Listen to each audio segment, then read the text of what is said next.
Greetings one and all.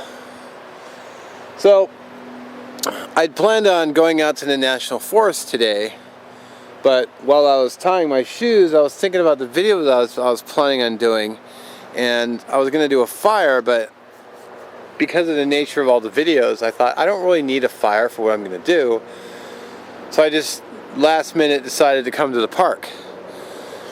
But they shut down the picnic area because of COVID-19. They say you can't have anything more than 50 people.